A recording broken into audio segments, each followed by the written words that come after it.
You've wandered far to reach this place tonight. Welcome, traveler. Sit. Ease your shoulders. Let the last of the daylight fall away behind you, because what I'm about to share with you isn't something you'll find in any guidebook, and it's not the kind of knowledge people pass around lightly. Most ghost hunters, the beginners, the thrill seekers, the ones who want proof, they talk about equipment, tech, cameras, EMF meters, the usual noise. But the old hunters, the ones who've walked into places they shouldn't have, the ones who've come back quieter than they left, they keep a different set of notes. The veterans call them the old code, warnings carved from the things they survived and the things they didn't. Not the rules you hear on ghost hunting shows, not the rules you find in online forums. These are the ones whispered between hunters at 3 in the morning. The ones you only learn after something goes wrong, after you realize the dark has its own way of listening. So tonight, if you're brave enough to stay, I'll tell you the rules they don't talk about. The strange ones, the ones that don't make sense. Not until it's too late. Just remember, I'm sharing these with you for a reason, and you'll understand why before the night is over. Rule 1. Never say a spirit's name more than twice. I know the shows tell you it's harmless, that repeating a name helps draw something out, helps it manifest. They're wrong. Names aren't bait. They're doors. And every time you speak one, you turn the handle a little more. Most newcomers don't understand that. They treat a name like it's part of a ritual, like chanting it gives them control. But a spirit's name doesn't belong to you. You're only borrowing it. And some things don't like being borrowed from. I learned this on a case out in an old farmhouse, one so warped with age the walls bowed inward like the place was trying to exhale its last breath. The air inside was thick, stale, heavy. Every floorboard whined beneath our steps. Even the daylight coming through the windows felt dimmer, as if the house was swallowing it. I was training a rookie that night, eager kid, big fan of those investigation shows. Thought he could talk to the dead like it was a conversation over coffee. We found a name carved into a bedroom door. Deep cuts, not neat, not careful, like the person had carved it while looking over their shoulder. He said the name once, casual, like he was testing the acoustics. He said it again, louder. I told him to stop, but he thought he knew better. That's when the house responded. The temperature dropped so fast it felt like someone opened a freezer behind us. Frost crawled across the window glass, and above us, in the attic, something stood up. You can tell the sound of a human footstep from something else. Humans hesitate. They shift their weight. But this moved with purpose. One step, then another, steady, slow, getting closer to the stairs. The kid froze, completely still. His breath came out in hard frost. Then he whispered. It said my name. Not the spirit's name. His. That's the moment I knew he'd opened the door too wide. I grabbed him and pulled, but he kept looking toward the staircase like something was calling him. His eyes were glassy, unfocused, like he was listening to someone standing right beside him. We didn't make it out together. I reached the porch. I heard him scream behind me. When I turned back, he wasn't there anymore. People say the floor might have given out, that old houses are dangerous. But I know what I heard behind those walls, the creaking of something heavy moving away, dragging something with it. So remember this, traveler. Speak a spirit's name once, if you must, twice if you're reckless. But say it a third time, and it won't be the spirit who comes when called. It'll be something older, something that remembers the last person who opened that door and never closed it. Rule 2. If you find a chair facing the wall, do not turn it around. You don't see it often. Maybe once in 100 investigations, but when you do, it's never by accident.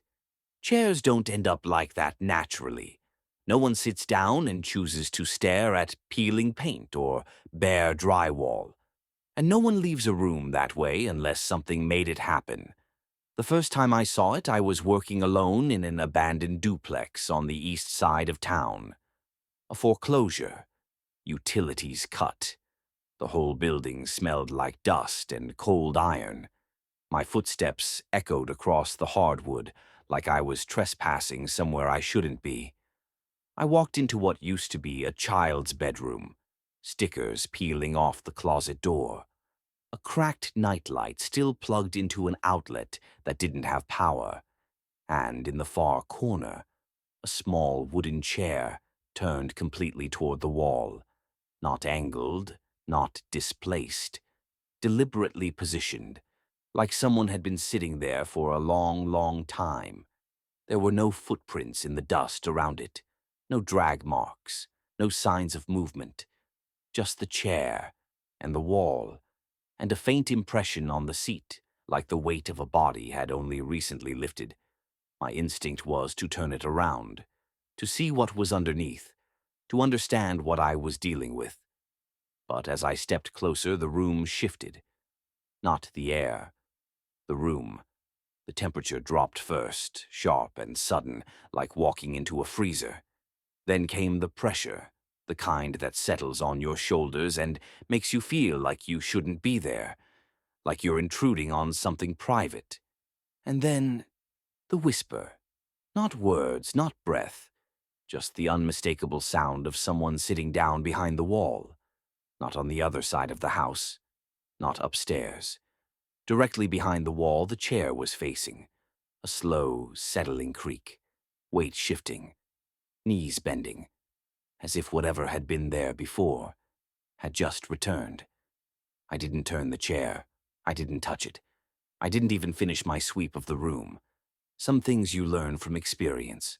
Others you learn because the house teaches you in its own way. Later, I asked a friend of mine, an old hunter, older than me by decades, if he'd ever seen a chair like that. He didn't answer at first, just stared at the floor like he was remembering something he didn't want to. Finally, he said, "If you ever see a chair facing the wall, don't wonder who was sitting in it. Wonder why it doesn't want you to see them. So listen close, traveler. If you find a chair turned to the wall, leave it exactly where it stands. Some seats are reserved, and some occupants don't appreciate being disturbed. Rule 3. When your equipment suddenly goes quiet, count to 13 before you move. Not 10, not 12, 13. I didn't understand this rule when I first learned it. Back then, I wasn't a seasoned hunter, just a kid tagging along with someone who'd seen far more than they ever talked about. He wasn't the kind of mentor who explained things. He taught by watching your mistakes and making sure you survived them. We were sweeping an old textile mill on the outskirts of town. 3 stories of broken machinery, rusted beams, and shadows that never quite stayed where they should. I remember being nervous, not scared, just aware, the way you get before a storm hits. I was setting up my recorder when it happened. A sudden, perfect silence. The hum of the building, gone. The wind through the cracks, gone. Even the water dripping through the ceiling stopped mid-fall, like time forgot what it was doing. I thought my equipment died. I started reaching to check it when the old man's hand gripped my wrist tight enough to bruise. He didn't whisper. He didn't look at me. He just said, "Count to 13. I didn't get it. Didn't see the point, but something in his voice made me obey. 1, 2, 3. By the 4th number, I felt it. That pressure in the air, like something huge and silent had stepped into the room with us. 5, 6. Metal groaned overhead, bending not from weight but from presence. 7, 8. The old man closed his eyes. He always closed his eyes in moments like that. He said seeing wasn't always believing, but hearing. Hearing was survival. 9, 10. Behind us, a row of lockers rattled one by one, like fingers gently tapping their way down the line. 11, 12. The air turned cold, not natural cold, cold with intention, like something was leaning close, trying to decide which one of us to reach for. 13. The world snapped back. The wind returned. The dripping resumed. My recorder clicked alive with a burst of static, like it had been held underwater and let go. Only then did he release my wrist. He didn't explain it until years later, and even then he only said, "When the world goes quiet, it's not your equipment failing. It's the house listening. 13 seconds gives whatever's there enough time to move past you, or to choose not to." He never told me what happened to him before he learned that rule, but the look in his eyes when he said it, that's what made it real. So remember, traveler, if your equipment goes silent, don't panic. Don't run. Don't speak. Just count to 13. Because if you move while the silence is still holding its breath, it might exhale in your direction. Rule 4. Never follow a shadow into another room. Shadows don't move on their own, traveler. Not unless something is wearing them. People forget that. They see a shape slip across the floor and think they're chasing a spirit, or a trick of the light, or some sign they're on the right track. But shadows don't lead you to answers. They lead you away from them. I learned this rule during a case I should have walked away from long before I ever stepped inside. It was an old boarding house near the highway, 3 floors, 12 rooms, all lined up like empty eye sockets staring into the hall. The place felt wrong the second I walked in. You can tell when a building has been lived in by something that doesn't breathe. The air is too still, too deep. And the shadows, they weren't behaving. They didn't sit how they should, didn't cling to walls or floors the way normal darkness does. Instead, they stretched, thin, long, too far from the objects that cast them, like something underneath was pushing them outward. I was checking the second-floor hallway when it happened. A shadow peeled itself away from the wall. Not fast, not sudden, slowly, like someone rising from a chair after a long, uncomfortable sit. It slid across the floorboards, long and narrow, stretching toward the stairwell at the end of the hall. No shape, no human outline, just a smear of darkness moving with intent. I should have backed away, should have remembered the warnings. But curiosity can be as dangerous as any haunting, so I followed it. A few steps behind, footsteps quiet, heart steady. The shadow slipped around the corner and into room 9, a room I hadn't checked yet. Its door was half open, waiting. I stepped toward it, hand on the frame. And then I stopped, because something inside the room was breathing.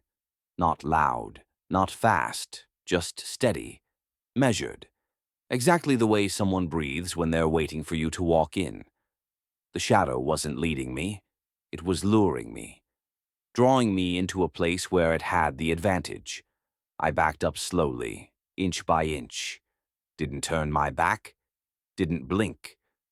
When I reached the end of the hall, the door to room 9 creaked open a little wider, as if something inside had leaned against it. Disappointed. Later, an older hunter told me this: shadows move when something wants your attention, but the ones that move on purpose, those want more than that. So listen well, traveler. If a shadow slips away from you, if it stretches into a doorway, if it beckons, even a little, don't follow it, because whatever makes a shadow move without a body is expecting you to give it one. Rule 5. If all the pictures in a room are crooked, leave them exactly the way you found them. You'll be tempted to straighten them. Everyone is, especially in a home that's warm, lived in, full of life. But crooked pictures in a place like that? Those are the worst kind, because whatever touched them didn't wait for the house to be empty. The first time I saw it was in a perfectly normal suburban home. Fresh paint, neat carpet, half a dinner still sitting on the counter. A TV paused mid-episode as if someone had just stepped out during a commercial. Nothing creepy, nothing abandoned, just a life being lived. The family had called me about strange things, footsteps at night, doors drifting open, that heavy feeling like someone was standing just behind them when they brushed their teeth. Basic stuff, or so I thought, until I walked into the hallway. 8 framed photos lined the wall, birthdays, weddings, school pictures, moments frozen in time, and every single frame was tilted slightly to the left. Not sloppy, not random, perfectly, consistently wrong. I asked the homeowner if she had kids who liked to mess with things. She shook her head. "I straighten them every night," she whispered. "Every night, but by morning they're all like this." I reached out just to inspect one, just to see if it had been bumped. But before my fingers touched the frame, warm breath brushed the back of my ear. A whisper followed. So faint I felt it more than heard it. "Don't." The frame shuddered under my hand. Just once, firm, like someone tapping back from behind the wall. Then came the cold, not a draft, but the feeling of someone stepping up beside you, close enough to share your breathing space. I stepped back. The hallway seemed to exhale with me. Later, when things settled, I asked the homeowner, "Have you ever straightened them during the night?" Her face drained instantly. Her voice cracked. "Only once." She wouldn't look down the hall as she continued. "That night something knocked on our bedroom door, soft at first, then harder, over and over, like it wanted us to answer." Her husband opened the door the next morning. Nobody was there, but every picture in the hallway turned completely upside down. Not crooked, not tilted, upside down. She doesn't touch them anymore, not ever. So listen closely, traveler. If you walk into a warm, ordinary home, and every picture is crooked in the same direction, do not fix them. Do not straighten them. Do not disturb what someone or something has arranged, because something is watching those frames, and if you undo its work, it'll come knocking to ask why. Rule 6. Keep your recorder running, even when you sleep. I don't mean at home. I don't mean in your own bed.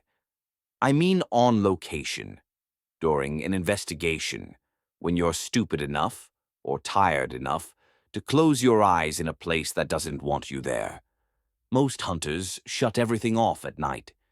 They pack away the cameras, power down the meters, save the batteries. They tell themselves nothing important happens while they're sleeping. They're wrong. Sometimes that's when the house does its best work. I learned this the hard way on a 3-night case inside an old roadside inn.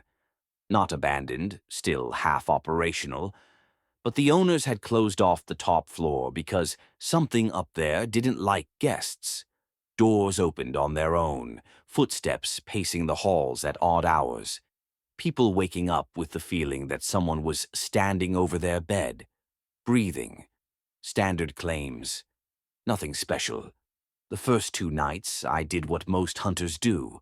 I worked until I couldn't keep my eyes open, then crashed in one of the empty rooms with my gear turned off to save battery. No recorder, no camera, just me, a flashlight within reach, and the kind of silence you only get in lonely buildings. Both mornings I woke up exhausted, drained, like I hadn't really slept at all. Third night, an older hunter I knew stopped by to check on the case.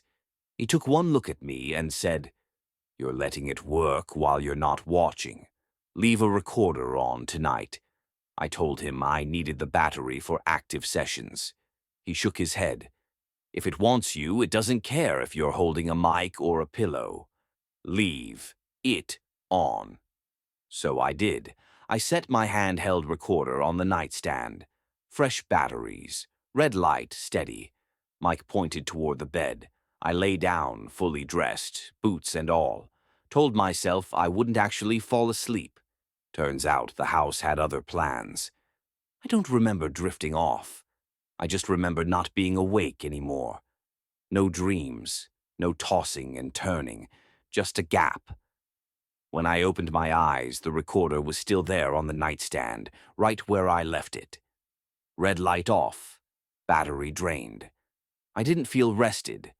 I felt hollow, like I'd been talking for hours with no memory of what I'd said. The next day, I transferred the audio to my laptop and hit play. For the first hour or so, it was just basic overnight noise. Creaks, distant traffic, the occasional rattle of the windows. Then I heard myself lie down. The mic crackled with the sound of the mattress springs.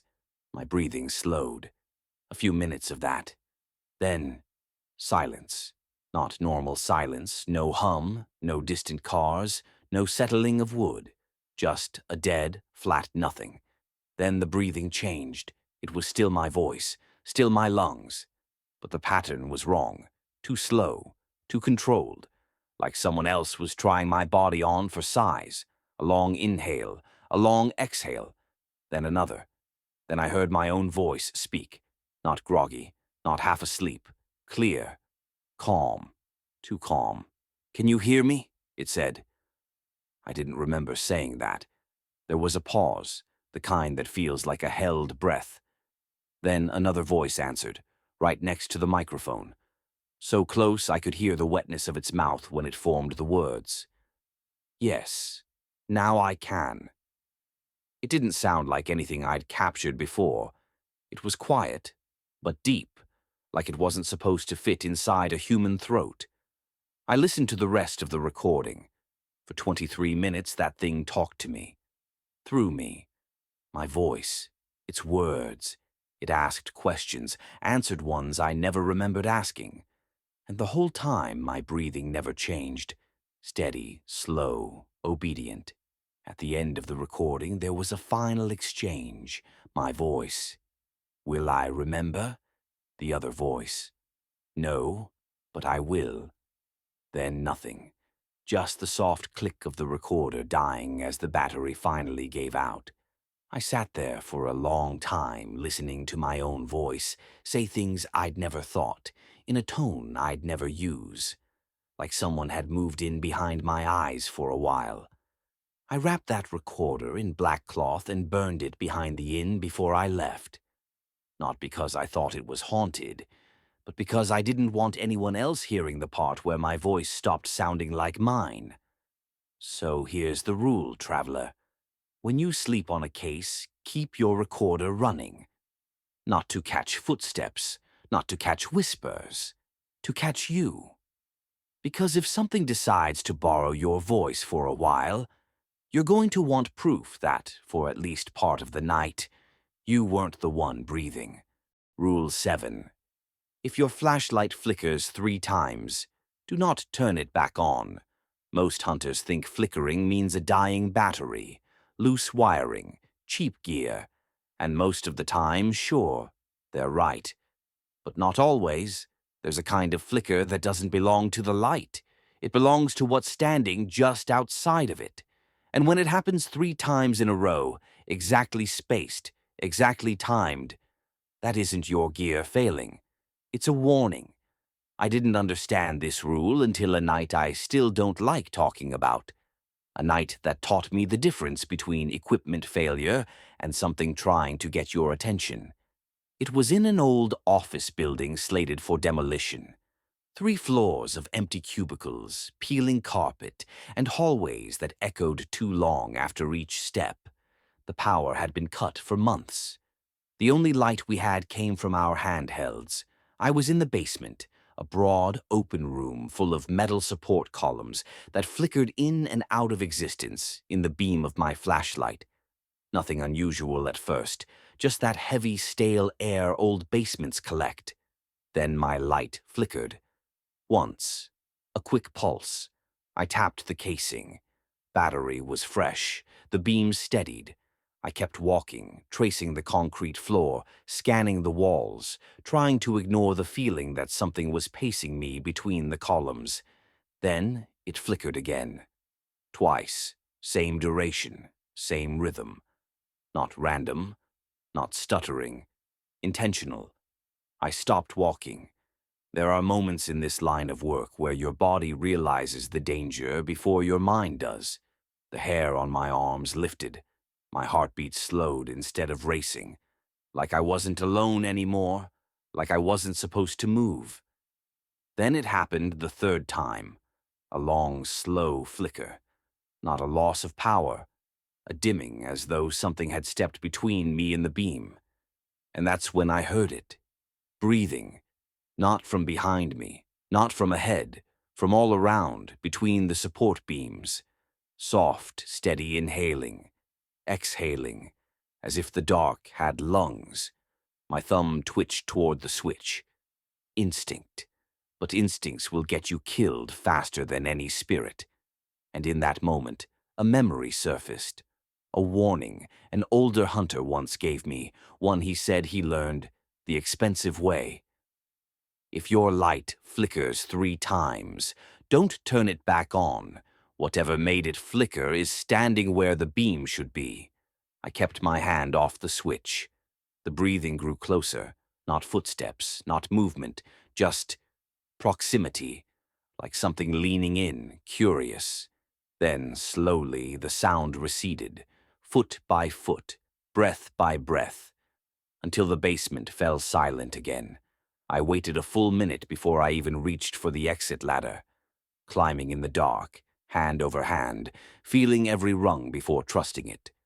Only when I reached the top did I dare turn the flashlight back on.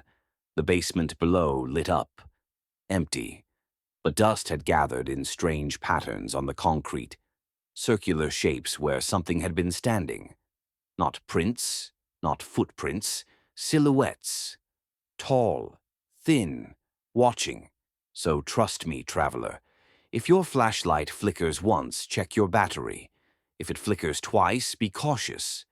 But if it flickers 3 times, don't turn it back on. Not until you're somewhere bright, somewhere safe, somewhere the darkness can't lean over your shoulder to see who you are. Rule 8. If you see a door that shouldn't be there, don't approach it. Buildings shift, floors buckle, walls sag, but doors don't appear on their own. Not new ones, not perfect ones, not in places where everything else is rotting. When a door shows up where the blueprints say it shouldn't exist, you're looking at something that isn't part of the building. You're looking at something that wants you. I learned this the night I almost disappeared in the Ashford Clinic. The place had been closed for nearly a decade, ceiling tiles sagging like wet cardboard, carpet stiff with dust, old coffee cups knocked over on desks, leaving dark stains where they'd dried years ago. I wasn't alone on this investigation. There were 4 of us, rotating 1-hour solo sessions with radio check-ins every 15 minutes. Routine. Safe enough, or so we thought. My session was the East Wing. I'd walked that hallway earlier, counted the exam rooms, noted every door. So, when I turned the corner and saw a bright white door halfway down the corridor, a door that had never been there before, my blood ran cold. It wasn't old, or faded, or dusty. It was new. New paint, new wood, perfect edges. Wrong. I should have turned around, should have radioed the team, should have followed the rule. But experience breeds arrogance. And that night, I made a mistake I'll never forget. I approached. With every step, the air got warmer, fever warm, like something alive was standing just behind that door, breathing against it. When I reached it, I noticed what should have sent me running. There was no knob, no hinges, no seams. just a clean, unbroken slab of painted wood. I lifted my hand without thinking, the way you do when something doesn't make sense, when you want to prove it's real. My palm pressed against the surface, and that's when the voice spoke from the other side. Come closer. Not loud, not threatening, worse, inviting, almost gentle. I staggered back, heart pounding.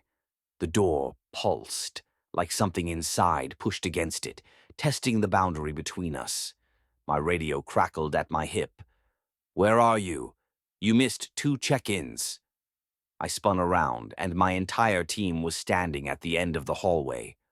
All 3 of them. Sweating, pale, breathing hard. Where the hell have you been? One asked. I checked my watch. 20 minutes had passed. They shook their heads. You've been gone 3 hours. 3 hours. Gone. And then someone choked out, Your hand. I looked down. White paint. Fresh. Wet. Coating my palm and dripping down my wrist. I touched a door, I whispered. They exchanged looks. There's no door here, someone said. There never was. I turned back. The hallway wall was bare, just cracked drywall where the door had been seconds earlier. But something in me needed proof I wasn't losing my mind. Come on, I said. It was here. Right here. We walked to the spot together, and that's when the flashlight beam landed on the wall. Not a door, not wood, but handprints. My handprint smeared in bright white paint, and around it, a dozen others, some tiny, some huge, some smeared downward as if dragged, some so faint they were almost gone, like whatever left them had been taken long before I arrived. My legs nearly gave out. These, one teammate whispered, are old. I didn't answer. I couldn't. Because all I could think was this. I wasn't the first one to touch that impossible door, and I might not have escaped if my team hadn't come looking. So remember, traveler, when a door appears in a place that hasn't had new construction in years, don't approach it. Don't inspect it. Don't touch it. Because if you do, something on the other side will reach back. And if you're not lucky enough to have people searching for you, your handprint might be the next one fading on that wall. Rule 9. Don't ask, is anyone here with us? It sounds harmless. Basic. Every ghost hunting show uses it as a starting point, a warm-up question. But here's the truth no one likes to admit. Asking that question is an invitation, a direct one. And once you ask it, you don't get to choose who answers. Most hunters learn this early. I learned it far too late, right after the night in the Ashford Clinic, when I touched a door that wasn't supposed to exist. After that investigation, I didn't sleep much. My team didn't fault me. 3 hours of missing time, white paint on my hands, a wall full of fading prints. That kind of thing sits in your bones. But the strangest part came 3 nights later. I was home, alone, trying to write up the report, but every time I lifted my hand to type, it felt heavy, like the muscles didn't want to obey. At some point, I got frustrated, closed my laptop, spoke out loud into my empty kitchen without thinking. Is anyone here with me? A stupid question, a reflex.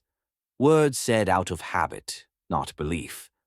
But the moment the sentence left my lips, the temperature dropped. Not the drafts you get in old houses. A sharp, sudden cold, the kind that settles inside you. My lights flickered, once, twice, and then something answered. Not from the room, not from the hallway, from directly behind me. Yes, a single word close enough that the breath tickled the back of my neck. I froze, didn't breathe, didn't turn around, because the voice wasn't familiar, but the tone was. It was the same voice that whispered behind the impossible door in the clinic. The same cadence, the same too slow mouth forming 2 warm syllables. and now it was inside my home. I whispered, "No, you're not allowed here." The lights flickered again, a stuttering pulse that felt like laughter. Then the voice spoke a second time. "You asked." I didn't sleep that night, didn't take my eyes off the kitchen doorway until dawn finally broke. When sunlight filled the room, whatever it was, left, but not before leaving a final reminder. On the inside of my front door, at shoulder height, was a fresh white handprint. Mine, pressed flat against the wood, except I hadn't touched that door all night. So listen closely, traveler.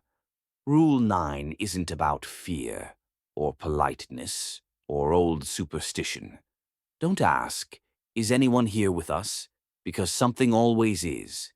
And if you ask out loud, if you open that door yourself, don't be surprised when something steps through it, into the room, into your home, and stands just behind you waiting to answer. Rule 10. When you leave a haunted place, say goodbye. Out loud. Not for politeness, not for superstition. You say it because a place that holds the dead takes responsibility for you while you're inside it. And if you walk away without closing things properly, it might think you're still its problem, still its guest, still its possession to keep track of. The first time I learned that, I was young, too young to think about boundaries between the living and the other side. I finished a long sweep in an old farmhouse, zipped my bag, and walked straight out the door without a second thought. I didn't thank the space, didn't close the session, didn't say goodbye. That night, around 2 a.m., I woke up to footsteps in my hallway. Slow, measured, the same cadence I'd heard upstairs in that farmhouse. The steps stopped outside my bedroom door, not touching it, just waiting. When the door eased open, not pushed, not forced, just inviting, I realized what had happened. I hadn't told the house I was leaving. In its own way, it was checking on me, following up, making sure its guest was still accounted for. My voice barely worked as I whispered, "Goodbye." The presence thinned, the pressure lifted. The door closed itself gently, like a parent tucking a child in. I never forgot again, but the rule became even clearer the night I nearly lost someone I was training. Good kid, bright, too curious. We were working an old municipal building, clean, maintained, lights still working. No dust, no decay, the kind of haunting that hides under the surface. We wrapped for the night. He headed toward the exit while I packed up cables. He didn't say goodbye. Before I could warn him, the temperature dropped. Every fluorescent bulb in the hallway dimmed to a sickly yellow, and from the stairwell landing behind us, a voice drifted out. "Don't leave yet." Not angry, not mocking, just possessive. He froze. The voice came again, closer, like it had stepped down one stair. "You didn't tell us you were done."